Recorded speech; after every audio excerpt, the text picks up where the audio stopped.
जय जिजाऊ, जय ज्योती, जय शाहू, जय भीमराय। आज बहुजन संघटक या फेसबुक लाईव्हच्या माध्यमातून मी आपल्या सगळ्यांशी संवाद साधण्याचा प्रयत्न करणार आहे। सध्या महाराष्ट्रामध्ये मराठा आरक्षणाच्या निमित्ताने एक अभूतपूर्व परिस्थिती निर्माण झालेली आहे आणि वेगवेगळ्या प्रकारे आंदोलनं सुरू झालेली आहेत, मीटिंग सुरू झालेल्या आहेत आणि या सगळ्याची पार्श्वभूमी मला या ठिकाणी सांगण्याची इच्छा आहे आणि म्हणून मी आज या बहुजन संघटक पेजवर फेसबुक लाईव्हच्या माध्यमातून आपल्याला भेटण्यासाठी आलो आहे। मुळात बाबासाहेब आंबेडकरांनी राज्यघटनेत आरक्षणाची तरतूद केली ओबीसींसाठी 340व्या कलमाप्रमाणे आणि 341, 342 शेड्यूल कास्ट अँड शेड्यूल ट्राईबसाठी। आज आपण जे बोलणार आहोत ते 340व कलम जे राज्यघटनेमध्ये बाबासाहेब आंबेडकरांनी आणलं। त्याची मागणी डॉक्टर पंजाबराव देशमुख, RL चंदापुरी आणि विठ्ठलभाई पटेल यांनी बाबासाहेबांकडे केली होती की शेतकरी वर्गसुद्धा या देशामधला मागासलेला आहे, अशिक्षित आहे आणि म्हणून राज्यघटनेच्या निर्मितीच्या निमित्ताने संसदेतील जे सगळ्या सभा झाल्या त्याचं कॉन्स्टिट्यूशनल डिबेट्स मला पाहते आले आणि त्यातनं माझं मत झालं किंवा शेतकरी वर्ग जो आहे, जो 1947 पूर्वी खरंच गरीब परिस्थितीत होता, अशिक्षित होता आणि भारतातला जो संघर्ष आहे तो अभिजन विरुद्ध बहुजन, यातून अभिजन वर्गाने हजारो वर्ष शिक्षणापासून संपूर्ण बहुजन समाजाला वंचित ठेवलं होतं। शेड्यूल कास्ट अँड शेड्यूल ट्राईब्सला घटनेतून मिळालेलं आरक्षण आणि निश्चित झालेल्या जातीमुळं त्यांना आरक्षण मिळणं सहज सोपं झालं। त्यातून राजकारण असेल, नोकरी असेल, शिक्षण हे तिन्ही आरक्षण लागू झाले। परंतु 340व्या कलमाप्रमाणे आयोग नेमावा ही तरतूद असताना सुद्धा 50 नंतर काही दिवस पुढे गेले आणि 1953ला काका कालेलकर आयोगाची स्थापना झाली। ती 1953 ते 55 2 वर्ष काका कालेलकर आयोगाने काम केलं आणि त्यातून खऱ्या अर्थाने ओबीसी वर्ग निर्माण झाला आणि त्या ओबीसी वर्गाला आरक्षणाचा लाभ मिळेल असं वाटत असताना स्वतः काका कालेलकर हे जे माजी खासदार होते, पुण्याचे होते, त्यांनी मात्र नमूद केलं की मी या अहवालाच्या काही तरतुदीशी सहमत नाहीये आणि त्यांनी काही मुद्दे उपस्थित केले आणि त्यामुळे काका कालेलकर आयोग लागू झाला नाही। परंतु त्या आयोगाच्या आधारावर जे आपण आता तामिळनाडूमध्ये 69% जी चर्चा करतो ती त्या कालेलकर आयोगाच्या आधारावरच खऱ्या अर्थाने तामिळनाडूमध्ये त्या काळामध्ये 69% गेलं ओबीसी आणि SC STचं आरक्षण। महाराष्ट्रात मात्र SC ST आणि ओबीसींना 67 साली 10% आरक्षण मिळालं, त्याच्यात काही ओबीसीच्या जाती समाविष्ट झाल्या। पुढे हा विषय तसाच राहिला। 1977ला ज्यावेळेस मोरारजी देसाईंनी जनता पार्टीचा अजेंडा तयार केला, मॅनिफेस्टो तयार केला, जाहीरनामा तयार केला, त्याच्या माध्यमातून त्यांनी आपण काका कालेलकर आयोग लागू करू असं आश्वासन दिलं। मात्र ते सत्तेत आल्यानंतर त्यांनी एक गोष्ट केली ती म्हणजे काका कालेलकर आयोग नाकारला, कारण त्यांचं म्हणणं आहे तो जुना अभ्यास आहे आणि नवीन अभ्यास करण्यासाठी खासदार BP मंडल जे बिहारचे होते त्यांची नेमणूक केली आणि खऱ्या अर्थाने BP मंडल आणि त्यांच्या सहकार्याने जो अभ्यास केला त्यातून 3743 जाती 6000 पैकी देशामधल्या निश्चित झाल्या की ते ओबीसी आहेत, अदर बॅकवर्ड क्लासेस म्हणजे शेड्यूल कास्ट, शेड्यूल ट्राईब्स वगळून आणि अभिजन वर्ग वगळून जी काही जाती निर्माण झाल्या त्या 3743 जाती निश्चित झाल्या। म्हणजे त्यांची एकूण लोकसंख्येच्या टक्केवारीत काढलं तर ते 52% आहेत आणि 52% ओबीसींना न्याय द्यायच्या दृष्टिकोनातनं ज्यावेळेस 1980ला हा अहवाल संसदेपुढे आला त्यावेळेस इंदिरा गांधी ह्या पंतप्रधान होत्या, त्यांनी तो अहवाल स्वीकारला नाही। त्यांनी घोषणा केली की या देशामध्ये प्रचंड गरिबी आहे आणि गरिबी हटावचा अजेंडा त्यांनी राबवला। मी थोडासा इतिहास याच्यासाठी सांगतो की सध्याची निर्माण झालेली परिस्थिती, बदललेली परिस्थिती। 1980ला ज्यावेळेस मंडल कमिशन आलं इंदिरा गांधींकडे त्याच वेळेस महाराष्ट्रामध्ये मराठा महासंघाची स्थापना झाली आणि त्यानंतर 81 मध्ये मराठा महासंघाचा जो कार्यक्रम आहे 10 कलमाचा तो जाहीर झाला। त्या अनुषंगाने 22 मार्च 1982ला कैलासवासी आमदार अण्णासाहेब पाटील यांच्या नेतृत्वाखाली मंडल कमिशनला विरोध आणि 10% आर्थिक आरक्षण जे आत्ता आलेलं आहे अलीकडं म्हणजे जानेवारी 19ला, त्याचाच विषय मी पुढं सांगणार आहे. म्हणून मी थोडीशी आठवण करतो की त्याची सुरुवात कधी झाली. आणि 82ला जी मागणी झाली ती आर्थिक निकषावरच्या आरक्षणाची आणि मंडल कमिशनला विरोधाची. पुढं 1990मध्ये मराठा सेवा संघाची स्थापना झाली. मराठा सेवा संघ ही सरकारी कर्मचाऱ्यांची संघटना होती.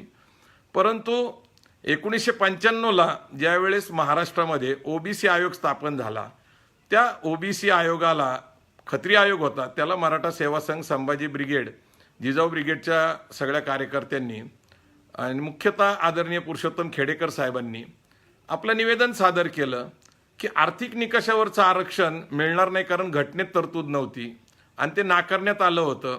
ज्यावेळेस 91 साली नरसिंहराव सरकारने 10% आरक्षण दिलं होतं, ते इंदिरा साहनी विरुद्ध भारत सरकारमध्ये 93ला ज्या वेळेस त्याचा रिझल्ट आला, सुप्रीम कोर्टाने सांगितलं की ते घटनेत तरतूद नसल्यामुळे रद्द झालं. आता हा सगळा प्रवास आपण इथपर्यंत आलेलो आहे. बदलता काळ, बदलती परिस्थिती आणि 95ला आपण खत्री आयोगाकडे मराठा कुणबी मराठा असल्याचे एक दाखले द्यायला सुरुवात केली. पण 95लाच छावा संघटनेची स्थापना झाली होती. छावा संघटनेचा मुद्दा आर्थिक निकषावरच्या आरक्षणाचाच होता, जो मराठा महासंघाचा होता. पुढे हा लढा कायम राहिला. खत्री आयोग हे राज्य मागासवर्गीय आयोग होतं आणि त्यांनी 1 जून 2004ला मराठा कुणबी मराठा हे 83वी जात जी होती कुणबी याच्यामध्ये समाविष्ट केला. म्हणजे मराठा समाजातील लोक ज्यांच्याकडं 1967 पूर्वीचे काही पुरावे असतील, काही दाखले असतील कुणबी असल्याचे, ते जर त्यांनी सादर केले तर त्यांना मराठा कुणबी मराठा मानण्यात यावं आणि त्यांना आरक्षण मिळावं. आणि त्या धर्तीवर मराठा समाजाच्या लोकांना आरक्षणाचा लाभ ओबीसीतनं मिळायला लागला, हे आपल्याला मान्य करावं लागेल. म्हणजे ओबीसीचं आंदोलन जे चालवलं त्यातनं आपल्या हाताला काहीच लागलं नाही, हे काही खरं नाहीये. ओबीसीच्या अंतर्गत कुणबी समाज आहे आणि मराठा कुणबी मराठाची दुरुस्ती झाली आणि त्याचा लाभ आपल्याला मिळायला लागला. परंतु संपूर्ण मराठा समाजाला लाभ मिळत नसल्यामुळं, कारण बऱ्याच लोकांना जुन्या संदर्भाने काही कागदपत्र उपलब्ध होत नसतील किंवा काही तार्किक आधार त्यांच्याकडे नसेल, कायदेशीरदृष्ट्या त्यांना पुरावा देता येत नसेल. मला या ठिकाणी एक नमूद करायचं की मराठा हा जो शब्द आहे हा प्रदेशवाचक शब्द आहे. हा 7व्या शतकापासून आपण तो वापरत आलोय. महाराष्ट्रात राहणारा मराठा, मराठी बोलणारा मराठा, राष्ट्रगीतामध्ये सुद्धा पंजाब, सिंध, गुजरात, मराठा हा शब्द प्रदेशवाचक म्हणून येतो. आणि म्हणून मराठ्यांची जात कुठली, तर आपल्या जाती सगळ्या आपल्या व्यवसायावर पडलेल्या आहेत. जो आपण व्यवसाय करतो, जसं मडकं बनवणारा कुंभार, लाकडाचं काम करणारा सुतार, आता आपल्याला सगळ्यांना जाती माहितीची. तसंच शेती करणारा हा कुणबी, आणि मराठा समाज हा कुणबी आहे, तो शेती करतो आणि नंतर मुलकगिरी करण्यासाठी सैन्यामध्ये भरती होतो. अशा प्रकारचा इतिहास सांगितला जातो. आणि म्हणून मराठा कुणबी या सदरामध्ये आपल्याला आरक्षण मिळायला लागलं. आता हे आरक्षण मिळत असताना आम्ही दुरुस्ती सुचवली की मराठा आणि कुणबी जर एकच असतील तर नुसतं कुणबी व मराठा यांना आरक्षण मिळावं असे आमची मागणी बापट आयोगाकडे होती, श्रॉफ आयोगाकडे होती, नंतर म्हसे साहेबांकडे होती आणि नंतर न्यायमूर्ती गायकवाडांकडे होती. न्यायमूर्ती गायकवाडांबरोबर जी काही लोकांनी काम केलं ते सदस्यांव्यतिरिक्त काही 10 तज्ज्ञ लोक होते. त्याच्यामध्ये भाषाशास्त्राचे अभ्यासक होते, मोडी लिपीचे अभ्यासक होते, आर्किओलॉजीचे होते, इतिहासाचे होते, समाजशास्त्राचे होते. विविध क्षेत्रातल्या लोकांनी हा अहवाल तयार केला. आणि मला आनंदाने सांगावंसं वाटतं की जे लोक मला आज विरोध करतात त्यांना हे मला सांगावंसं वाटतं की मराठी शूद्र पुस्तक मी स्वतः लिहिलेलं आहे आणि त्याचाच दाखला घेऊन सामाजिक मागासलेपणा सिद्ध करण्यास गायकवाड आयोगाला मदत झाली. डेक्कन कॉलेज इथून अंकुश आजबे यांच्या मदतीने आम्ही सगळी कागदपत्र गोळा केली जुनी, आणि गायकवाड आयोगाचा जो अहवाल आहे 1063 पानांचा, त्याच्या आधारावर राज्य सरकारने खऱ्या अर्थाने ओबीसी आयोग आहे गायकवाड आयोग, त्यांनी शिफारस केल्यानंतर मराठा समाजाचा समावेश ओबीसीमध्ये करणं अपेक्षित होतं. परंतु आपल्याला हेही माहिती आहे की इंदिरा साहनी विरुद्ध भारत सरकारमध्ये 50%ची मर्यादा आली आणि या 50%च्या मर्यादामुळं 52% ओबीसींना देशभरात 27 आणि महाराष्ट्रात वेगवेगळे 4 वर्ग करून उरलेले 19% ओबीसी आहेत.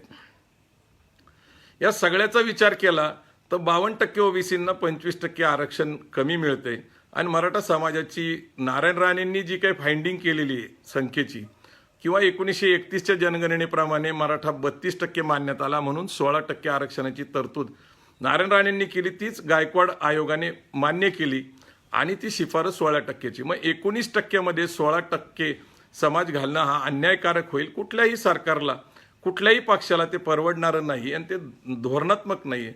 आणि म्हणून एक नवीन वर्ग ओबीसीच्याच धर्तीवर सोशल आणि एज्युकेशनल बॅकवर्ड क्लास निर्माण करण्यात आला आणि हायकोर्टामध्ये तो विषय गेला. म्हणजे काही लोकांनी त्याला चॅलेंज केलं, SEBCला चॅलेंज केल्यानंतर हायकोर्टामध्ये काही युक्तिवाद झाले, हायकोर्टाने मान्यता दिली. पण 16%चं आरक्षण 12% शिक्षणात आणि 13% नोकरीमध्ये आणलं. आता याच्यामुळं काय झालं की खऱ्या अर्थाने मराठा समाजाला आरक्षणाची दारं मोकळी होणार होती. परंतु ज्यांनी हायकोर्टात अर्ज केला होता त्याच्या विरोधात त्यांनी सुप्रीम कोर्टात सुद्धा अर्ज केला आणि ही केस परत सुप्रीम कोर्टात गेली SEBCची. दरम्यानच्या काळात काय झालेलं आहे तर आपल्याला एक लक्षात घेतलं पाहिजे, 2005 पासून गुजरातमधली पटेल कम्युनिटी असेल, राजस्थानमधले गुज्जर असतील, हरियाणातले जाट असतील, पंजाबमधले जाट असतील, हे सातत्याने शेतकरी क्षत्रिय समाज आहे जसा तो मराठा समाज आहे आणि यांची सुद्धा आंदोलनं 2005 पासून ताकदीने सुरू होती आणि याच्यावर कायमस्वरूपी उपाय काहीतरी केला पाहिजे. याच्यावर संसदेत बऱ्याच वेळा चर्चा झाली होती आणि शेवटी असा निर्णय झाला की बाबा यांना आरक्षणाचा काहीतरी लाभ द्यावा आणि त्यासाठी पहिली घटना दुरुस्ती झाली 102वी. त्यांनी पहिल्यांदा काय केलं की राज्य मागासवर्गीय आयोगाकडे जे अधिकार आहेत जाती वगळण्याचा किंवा नव्याने समाविष्ट करण्याचा किंवा काही सवलती देण्याचा, तो पूर्णपणे 102च्या सवलतीप्रमाणे राष्ट्रीय मागासवर्गीय आयोग स्थापन करून त्याला बहाल करण्यात आलं. ही दुरुस्ती ऑगस्ट 2018ला झाली. ह्या दुरुस्तीचं मी कारण काय सांगतोय तर या दुरुस्तीमुळं राज्य सरकारने निर्माण केलेले किंवा राज्यस्तरीय ओबीसी आयोगाने निर्माण केलेले वर्ग आता ग्राह्य धरता येणार नाही. घटनेच्या तरतुदीप्रमाणे ते रद्द होतात. आता आपल्याला जर काही मागणी करायची असेल तर ती राष्ट्रीय मागासवर्गीय आयोगाकडे करावं लागेल, वर्ग निर्माण करायचा असेल किंवा जाती समाविष्ट करावं लागतील. आता ही दुरुस्ती झाली. ह्या दुरुस्तीनंतर दुसरी दुरुस्ती आली जानेवारी 19 मध्ये, ती 103वी दुरुस्ती आहे आणि या 103व्या दुरुस्तीप्रमाणे 10%चं आर्थिक निकषाचं आरक्षण EWS म्हणून पुढं आलं आणि याला 2/3 बहुमत लोकसभेमध्ये, राज्यसभेमध्ये आणि राष्ट्रपतींनी त्याच्यावर सही केल्यामुळे ते कायद्यात रूपांतरित झालं आणि म्हणून 103वी घटना दुरुस्ती ज्या वेळेस या देशामध्ये राज्यघटनेत समाविष्ट झाली, काही लोकांचं असं म्हणणं आहे की त्या 10%ला सुद्धा चॅलेंज झालं म्हणजे EWSला. पण मला ह्या भारतीय लोकशाहीचं वैशिष्ट्य सांगतो की सुप्रीम कोर्टाची जबाबदारी म्हणजे सुप्रीम कोर्टाचं जे बेंच असतं 5 किंवा 9 किंवा 11चं, त्यांच्याकडे जबाबदारी असते की घटनेप्रमाणे कायद्याप्रमाणे राज्य चालतं का एवढंच बघणं आहे. आणि कायदा कोणी बनवायचा तर संसदेने बनवायचा म्हणजे राज्यसभेने आणि लोकसभेने, आणि त्याला राज्याचे प्रमुख म्हणजे देशाचे प्रमुख म्हणून राष्ट्रपतीची एकदा सही झाली की ते कायद्यात रूपांतरित होतं आणि ते घटनेत जातं. 2/3 बहुमत फार महत्वाचं असतं. आता 102वी दुरुस्ती झाली, 103वी दुरुस्ती झाली आणि म्हणून माझी स्पष्ट भूमिका आहे की आर्थिक निकषाचं जे आरक्षण होतं EWSचं जे पूर्वी आपल्या राज्यघटनेत तरतूद नव्हतं, आता नव्या दुरुस्तीप्रमाणे 103 प्रमाणे ते आलेलं आहे आणि 102 प्रमाणे SEBC हे आता ज्या 5 बेंच ज्याला आपण घटनापीठ म्हणतो त्यांच्याकडे गेल्यानंतर या 102मुळं मला कदाचित असं वाटतं की ते रद्द होईल. मी हे का सांगतो तर घटनेचा अभ्यास, सुप्रीम कोर्टाचे जजमेंट हे सगळे बघितल्यानंतर मला असं वाटतं. सध्या काय नेमका परिस्थिती झाली आहे की राज्यभर आंदोलनं सुरू झाली आहेत, वेगवेगळ्या प्रकारचे आंदोलनं आहेत, बंद केला जातोय आणि एक मला दुर्दैवाने वाईट वाटतं की आरक्षणातनं मुलांना चांगल्या नोकऱ्या हक्काच्या मिळतील बहुजन समाजातल्या, मराठा समाजातल्या. आणि दुर्दैवानं आता एक नवीन गोष्ट समोर आलेली आहे की आरक्षणातनं न्याय मिळतो असं आपण मानतो, पण आता काही आंदोलनकर्ते, काही नेते अशी भूमिका घेतात की पोलीस भरतीला आमची बंदी आहे. 12,500 पोलिसांची भरती आता जवळच आलेली आहे आणि त्याला त्यांनी विरोध केलेला आहे. मला असं वाटतं की हे अन्यायकारक आहे.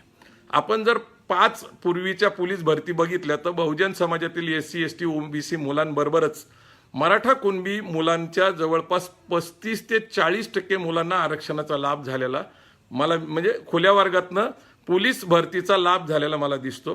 35-40% मुलांवर अन्याय करणं मराठा समाजाच्या कुणबी समाजाच्या मला वाटतं बरोबर नाही. त्याचबरोबर SC ST OBCच्या मुलांना जे पोलीस भरतीमध्ये जाण्याची संधी आहे त्यांच्यावर अन्याय होतो. पोलीस भरतीसाठी वर्षभरापेक्षा जास्त फिजिकल ट्रेनिंगवर वेळ खर्च करावा लागतो, अभ्यास करावा लागतो आणि आलेली संधी आता परत पुढे लांबेल आणि त्यामुळे वय वाढेल. दरवर्षीच पोलीस भरती MPSCची परीक्षा असतात. आता MPSCच्या परीक्षेचे केंद्र उडवून देऊ ते आपण अशा प्रकारचं वक्तव्य मला बरोबर वाटत नाहीये. कारण MPSCसाठी 3 लाख विद्यार्थी या महाराष्ट्रामध्ये तयारी करत असतात. कमीत कमी 16 ते 18 तास ते अभ्यास करतात आणि ज्या MPSCच्या परीक्षेची ते वाट बघतायत. आता महाराष्ट्र सरकारने खूप प्रलंब करून सुद्धा मागच्या सरकारने तर बरेच वेळा MPSCच्या किंवा पोलीस भरती केलीच नाही. त्यामुळे नव्याने भरती सरकारमध्ये होण्याची संधी खूप लांबलेली आहे. आणि मग अशा वेळेस MPSCचं जे आता परीक्षा होऊ घातलेली आहे त्याला विरोध करणं मला वाटतं व्यावहारिकदृष्ट्या बरोबर नाहीये. आणि दरवर्षीच MPSCच्या परीक्षा असतात वेगवेगळ्या विषयाच्या आणि आता ही परीक्षा होऊन देणं गरजेचं आहे. MPSCला वेठीस धरणं, परीक्षेला वेठीस धरणं, पोलीस भरतीला वेठीस धरणं हे काय मराठा आंदोलकांचं काम नाही, हे बरोबर नाहीये. आणि जी काही स्पर्धा आहे ती खुल्या वर्गामधून गुणवत्तेवर आधारित सुद्धा आपल्या मुलांना न्याय मिळतोच ना. मग मला असं वाटतं की त्याला विरोध करू नये. मला आजच्या तारखेला तर एक निश्चित वाटतं की जी 103वी घटना दुरुस्ती झालेली आहे ते कायद्यात रूपांतरित झालेलं आहे आणि अशा वेळेस EWSचं जे आपल्याला आरक्षण मिळतंय ते घ्यावं.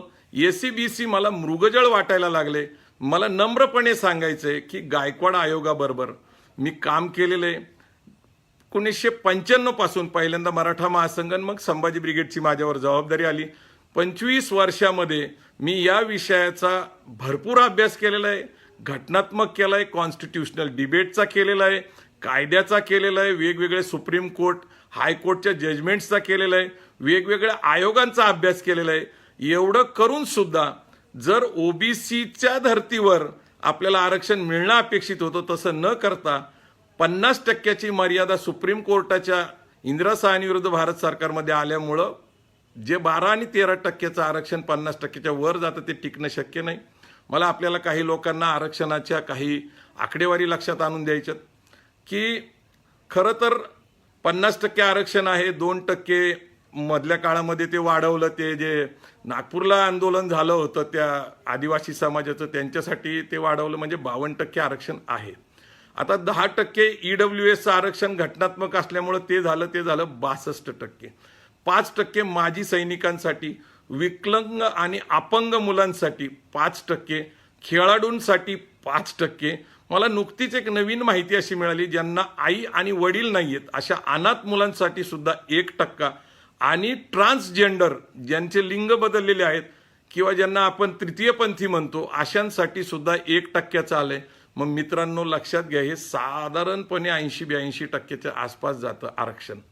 अशा काळामध्ये कुठलं तरी वेगळ्या प्रकारचं आरक्षण मागण्याचा प्रयत्न करणं मला असं वाटतं की ते शक्य होणार नाहीये आणि म्हणून EWSच्या आतमध्येच ते आरक्षण घेतलं पाहिजे. युवराज छत्रपती संभाजीराजे हे आपले खासदार आहेत राज्यसभेचे. 102वी घटना दुरुस्ती राज्य मागासवर्गीय आयोगाची अधिकार रद्द करणारी आणि राष्ट्रीय मागासवर्गीय आयोग घटनात्मक निर्माण होत असताना राज्य मागासवर्गीय आयोगाने निर्माण केलेले SC-BC वर्ग टिकणार नाही हे माहिती होतं का नाही मला माहीत नाही त्यांना. पण 102व्या घटना दुरुस्तीला त्यांनी पाठिंबा दिला, मतदान केलं राज्यसभेत. म्हणजे त्यांचा राष्ट्रीय मागासवर्गीय आयोगाला पाठिंबा होता आणि त्या राष्ट्रीय मागासवर्गीय आयोगामुळे SC-BC तयार झालेलं रद्द होणार आहे. दुसरी महत्वाची गोष्ट 103वी दुरुस्ती होत असताना खासदार संभाजीराजेंनी त्या ठिकाणी मतदान केलं, पाठिंबा दिला EWSला. इकॉनॉमिकल वीकर सेक्शन आर्थिकदृष्ट्या मागासलेल्या समाजासाठी जे आरक्षण आहे त्याला त्यांनी राज्यसभेत मतदान करून पाठिंबा दिला. मात्र ते आज SC-BCचा आग्रह राज्यामध्ये धरतात. मला वाटतं हे नैतिकदृष्ट्या बरोबर वाटत नाही. कारण राज्यसभेमध्ये तुम्ही एक भूमिका घेता आणि राज्यात आल्यानंतर तुम्ही समाजापुढे वेगळी भूमिका घेता.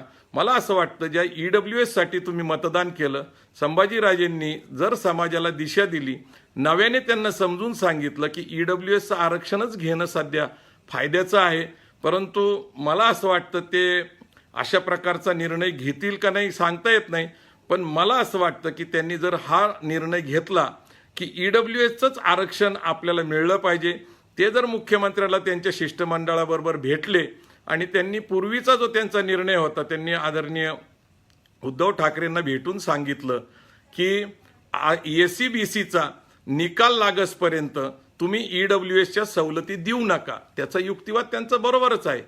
SCBCचं जर राज्य सरकारने आता नाकारलं तर सुप्रीम कोर्टामध्ये लढता येणार नाही. पण मला काही तांत्रिक मुद्दे लक्षात आणून द्यायचे आहेत.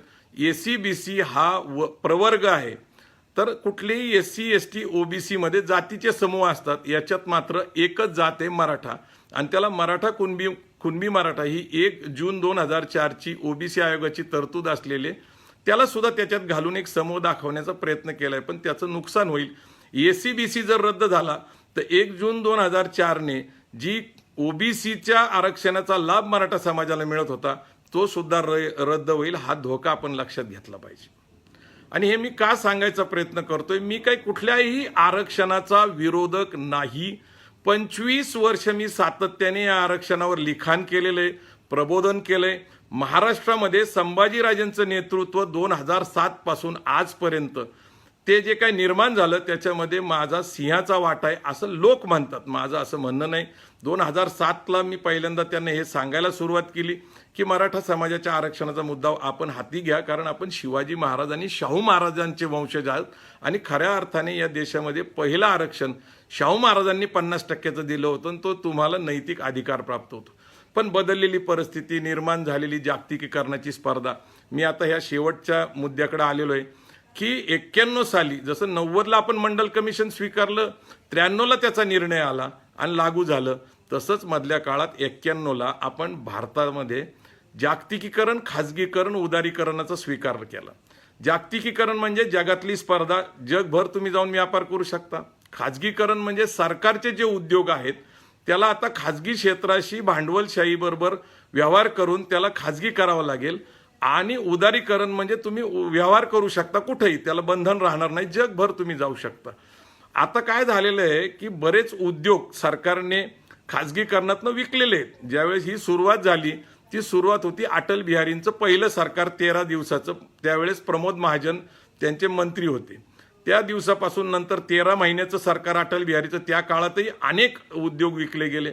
आणि म्हणून आजच्या काळामध्ये आपली भारतीय रेल्वे तोट्यात चाललेली, अनेक वर्षाचा तोटा आपल्याला सहन करायला लागतो. आपण टॅक्सच्या माध्यमातून पैसा भरतो आणि तो भरलेला पैसा हा आपल्याला इन्फ्रास्ट्रक्चर, शिक्षण, आरोग्य, अनेक अशा ज्या गोष्टी, अन्न, वस्त्र, निवाराच्या सुविधा पुरवल्या पाहिजे सरकारने, त्याच्यात न जाता रेल्वेचा तोटा असेल, विमान सेवा 90,000 रुपयाच्या तोट्यात आहे एअर इंडिया, ती आज तोट्यात चाललेली आहे. त्याच्यानंतर शिपिंग कॉर्पोरेशन तोट्यात चालले. सरकारचे केमिकल इंडस्ट्री असेल, ॲम्युनेशन फॅक्टरी असतील, LIC असेल, राष्ट्रीयकृत बँका असतील आणि अनेक सरकारचे अशा उद्योग आहेत ज्याच्यामध्ये सरकारची गुंतवणूक आहे आणि पण सरकारला त्याच्यातनं कुठल्याही प्रकारचा नफा मिळत नाही. मित्रांनो, सरकारचं काम गव्हर्नन्स आहे आणि हे गव्हर्नन्स म्हणजे कमीत कमी असावं, कमीत कमी लायसन राज असावं लोकशाहीमधल्या. आता ह्या जागतिकीकरणामध्ये मी थोडंसं विस्ताराने याच्यासाठी बोलतोय की 80 आणि 90च्या दशकामध्ये सरकारकडे अधिक नोकऱ्या असतील तर त्यावेळेस आरक्षणाचा लाभ मिळाला असता. पण आता 2% नोकऱ्या सरकारकडे आहे. पैकी आता मला आपल्या लक्षात आणून द्यायचंय की 7वा वेतन आयोग लावल्यानंतर आज सरकारची 45% पेक्षा जास्त तिजोरी ही सरकारी कर्मचाऱ्यांच्या पगारावरच खर्च होती. आणि म्हणून नव्याने नोकर भरती राज्य आणि केंद्र सरकारमध्ये होत नाही आणि हळूहळू सरकारमधील अनेक कर्मचारी कमी करण्याचा कार्यक्रमच करावा लागेल. कारण पगार कमी करायचं ठरवलं तर सुप्रीम कोर्टाने ते नाकारलेलं आहे. कारण दर 10 वर्षांनी वाढलेली महागाई ज्याला आपण इन्फ्लेशन म्हणतो त्याचा टक्का ठरवून ते वाढत जातात पगार. सर्वसामान्य माणसाला तेवढा पगार वाढतो का, तर तसं होत नाही. पण सरकारी बाबूंना मात्र तो पगार चांगला मिळतो. मी हे सगळं विस्ताराने याच्यासाठी बोलतोय की 2020 आणि जागतिकीकरण, मला एक उदाहरण सांगायचे आणि मी थांबणार आहे. चायना आणि भारत 1947ला जर आपण विचार केला तर चायना भारताच्या पेक्षा 45% GDP मागं होता, म्हणजे तो आपल्यापेक्षा माग असलेला होता. चायना बरोबर का आपण तुलना करतो, तर ते आशिया खंडातलाच एक देश आहे. लोकसंख्या त्यांची आणि आमची दोन्ही समस्या आहे. दोन्ही देश प्रचंड आहेत नैसर्गिकदृष्ट्या, तिथं अनेक गोष्टी आहेत. तिथंही आपल्यासारखेच वेगवेगळे जाती समूह आहेत, तिथंही विविधता आहे, आपल्याकडेही विविधता आहे. पण चायनाने हळूहळू 1975ला आपल्या बरोबर GDP आणायचा प्रयत्न केला. हा 90पर्यंत आपण जवळपास चायनाच्या बरोबरीने चाललो होतो. आणि जगामध्ये ज्यावेळेस 91 साली जागतिकीकरणावर सह्या झाल्या, तिथून पुढं चायनाने जी प्रगती केली ती अभूतपूर्व प्रगती आहे. आज चायनाचा एकूण जागतिक व्यापारामध्ये 28% हिस्सा आहे आणि एकट्या अमेरिकेमध्ये व्यापाराचा हिस्सा चायनाच्या ताब्यामध्ये 76%. तुलनेत भारताचा जर विचार केला तर आपण याच आशेवर आता या लॉकडाऊनच्या काळामध्ये जगतोय की चायनामधले उद्योग कोरोनाच्या निमित्ताने बंद पडतील आणि भारतात येतील. ह्या गोष्टीला काहीही आधार नाही, कारण तिथं जे काही इन्फ्रास्ट्रक्चर आहे, तिथं टॅक्स सिस्टीम आहे, तिथं पाणी विजेची सुविधा आहे, तिथले अत्याधुनिक ट्रान्सपोर्टेशनची व्यवस्था आहे, तिथं वेगवेगळे विमान सेवेचे कार्गोचे सेवा आहे आणि मोठमोठे फॅक्टरीज आहेत, ACZs आहेत. त्यामुळं प्रोडक्शन हाय क्वालिटीचं बनवलं जातं, जास्त बनवलं जातं आणि म्हणून किंमत कमी केली जाते. आणि म्हणून चायनाचे गुड्स, चायनाच्या वस्तू जगभरामध्ये स्वस्तात का मिळतात, तर त्याचं प्रोडक्शन जास्त आहे आणि जगभर ते व्यापार करतात. अशा स्थितीमध्ये अर्थकरण या विषयाशी अनुसरून आता भारतातल्या लोकांनी आपला पूर्व इतिहास लक्षात घेऊन तो लक्षातच ठेवला पाहिजे. परंतु पुढच्या काळामध्ये मला असं वाटतं बदललेल्या परिस्थितीमध्ये जागतिकीकरणाशी आपल्याला जुळून घ्यायला लागेल. मला एक शेवटचं उदाहरण सांगायचं की पुण्याचा विकास जर तुम्ही 90 नंतर पाहिला तर पुण्याचा विस्तार अभूतपूर्व झालेला आहे आणि कधीही एवढा झाला नाही मागच्या 50-60 वर्षामध्ये. हा 90 नंतर इतका वाढला. आज हिंजवडीमध्ये कधीतरी जाऊन या, राजीव गांधी इन्फोटेक पार्कमध्ये कोण लोक इथं ITचे आलेले आहेत, ते सगळे बाहेरून आलेले आहेत. उद्योग मात्र, फॅक्टरीज मात्र, IT हे हब्स हे महाराष्ट्रात पुण्यात आहे. मगरपट्ट्यात जा, मगरपट्ट्यामध्ये तुम्हाला मोठं दिसल, तुम्हाला खराडीला दिसल. माझ्या माहितीप्रमाणे 3 लाख IT इंजिनियर्स पुण्यात काम करतात, पण यातले बहुसंख्य म्हणजे 95% जास्त हे परराज्यातली मुलं येऊन इथं नोकरी करतात. मग आपण IT इंडस्ट्रीमध्ये 1-2 लाख रुपयाचे पगार मिळतात. मग आपल्या मुलांना ही दिशा का दिली जात नाही नवीन विचाराची, नवीन नोकरीची?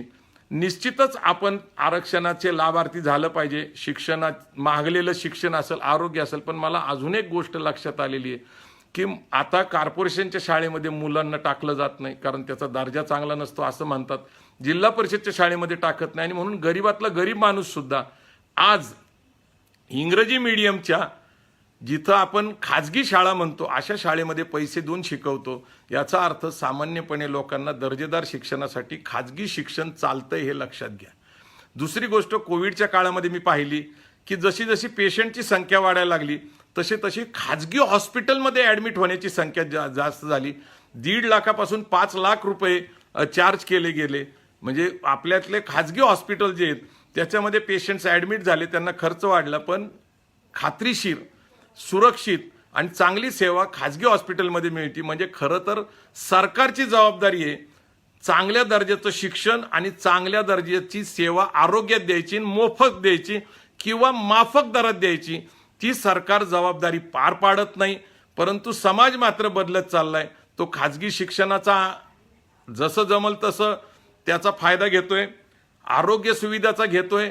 म्हणजे याचा अर्थ असा आहे की सरकार आता आपली जबाबदारी कमी करत चालले. हळूहळू संरक्षण असेल, पोलीस खातं असेल, कायदा सुव्यवस्था असेल, इन्फ्रास्ट्रक्चर, रोड असतील, काही ब्रिजेस असतील किंवा काही डॅम्स असतील, एवढ्या मर्यादितच गोष्टीमध्ये काम करेल. बाकीचे सरकारचे उद्योग आता हळूहळू पुढच्या 5-10 वर्षात संपतील. आणि अशा वेळेस मला असं वाटतं की आता आपण नव्या जगाकडं नव्या दिशेने पाहिलं पाहिजे. आपण सगळ्यांनी माझं म्हणणं ऐकलं. मला शेवटचं एवढंच सांगायचंय, मराठा आरक्षणाचा मी विरोधक नाहीये, पण SC BC मला कायद्याच्या आणि घटनेच्या नवीन तरतुदीप्रमाणे एक मृगजळ वाटायला लागले.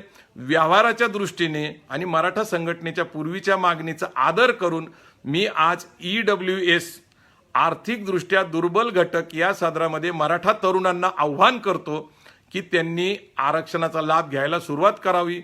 आणि ज्या 103च्या दुरुस्तीनिमित्त संभाजीराजेंनी तिथं मतदान केलं, पाठिंबा केलं, कालांतराने त्यांचंही मत बदलल, ते सुद्धा EWSचं समर्थन करतील. कारण SC-BSCला 1 वर्षासाठी स्थगिती आहे. आणि तुम्हाला माहिती आहे की सुप्रीम कोर्टाचा निकाल आजोबांनी केस लावली की नातवाला मिळतो असा अनुभव आहे. आजही 69% तामिळनाडूचा निकाल 30 वर्षात लागला नाही. हा निकाल कधी लागल मला माहीत नाही. आयुष्यामध्ये आपण व्यावहारिक वागलं पाहिजे, आर्थिकदृष्ट्या संपन्न झालं पाहिजे, कुटुंबाला सुखी केलं पाहिजे. बोलण्यासारखं खूप आहे. जागतिकीकरणाच्या स्पर्धेमध्ये आज आरक्षणाचं खरंच किती महत्त्व राहिलंय याचा पूर्ण विचार करावा लागेल. जय जिजाऊ, जय शिवराय, जय भीम, जय ज्योती.